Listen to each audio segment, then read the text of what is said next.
Terminando con la teoría, ahora vamos a resolver preguntas que nos van a permitir afianzar los conocimientos aprendidos esta semana. Primera pregunta. ¿Un Estado signatario del Pacto Internacional de Derechos Económicos y Sociales y Culturales pretende reformar su constitución política omitiendo las cláusulas legales que relacionan su máxima ley con el pacto mencionado?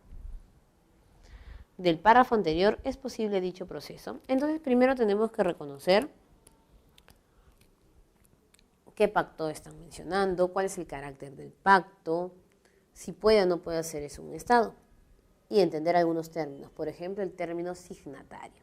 Tenemos nosotros siempre, cuando es un tratado o algún documento de vinculación, hablamos de signatario para la persona que firma, y en este caso es el Estado que firma, y aquellos que se suman posterior al documento ya firmado le llamamos adherentes.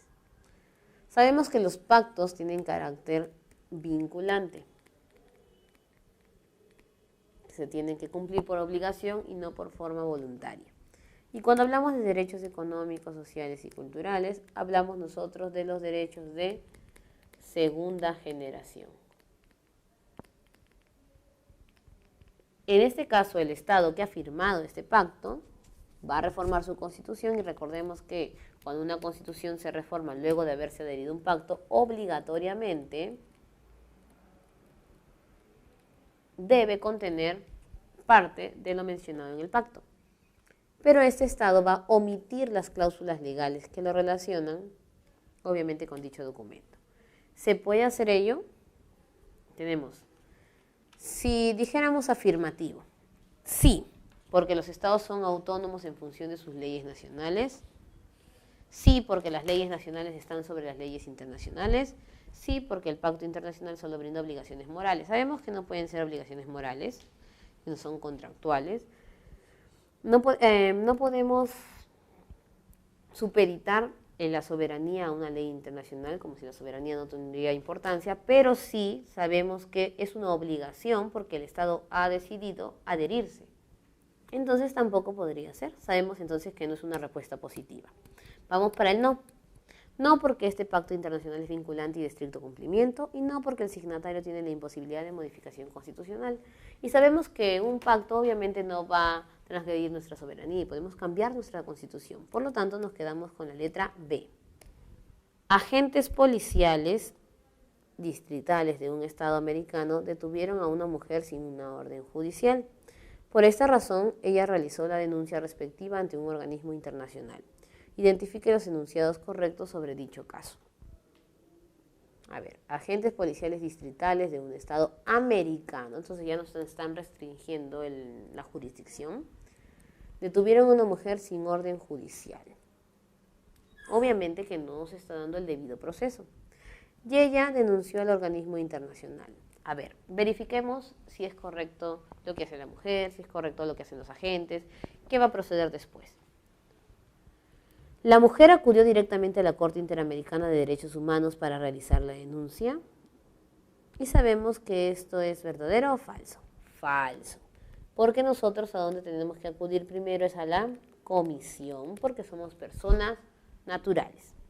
Los agentes demandados serán del Estado americano donde se transgredido sus derechos, por supuesto, porque esos agentes le pertenecen al Estado y obviamente dentro de tal también el Estado es demandado. ¿La mujer debió agotar todas las instancias judiciales dentro de su país antes de acudir? Por supuesto, porque puede ser que haya llevado la denuncia y sea denegada, porque no ha terminado el proceso correcto dentro de su país. ¿La denuncia respectiva fue recepcionada por la Comisión Interamericana de Derechos Humanos? Sí, porque ya lo habíamos mencionado. Nos quedamos entonces con la letra E. 3.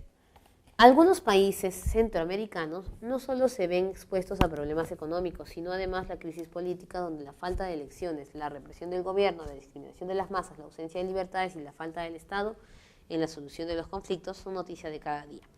Entonces, frente a lo mencionado, nos damos cuenta que es un país o son países en los cuales no solamente tenemos problemas de satisfacción de necesidades básicas, sino además la democracia no está bien llevada y se están dando violaciones a los derechos humanos. Vamos a determinar qué enunciados son verdaderos y cuáles no.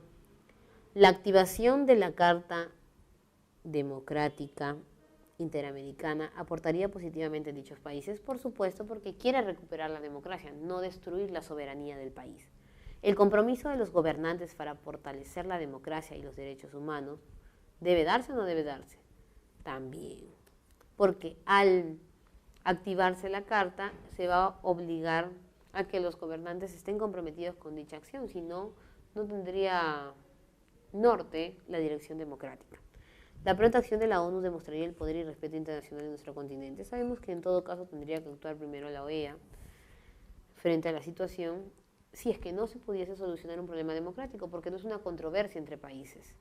La intervención de la Corte Internacional de Justicia será necesaria en los estados afectados. También sabemos nosotros que, como hemos mencionado, no es que haya un conflicto entre países. Nos quedamos entonces con la letra D. Y tenemos una pregunta sencilla de lo último que hemos aprendido.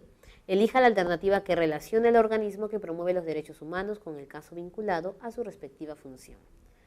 La Asociación Peruana de Consumidores y Usuarios, ASPEC, la Asociación Negra de Defensa y Promoción de los Derechos Humanos, ASONED, Amnistía Internacional y el Movimiento Manuela Ramos.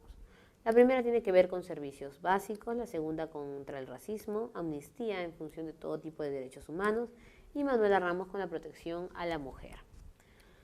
Desarrolla programas para superar la marginación que sufren las comunidades afrodescendientes. Entonces, como hablamos de comunidad afrodescendiente, hablamos también, obviamente, de problemas de racismo y estaríamos nosotros relacionándolo con la letra, el número 2, perdón.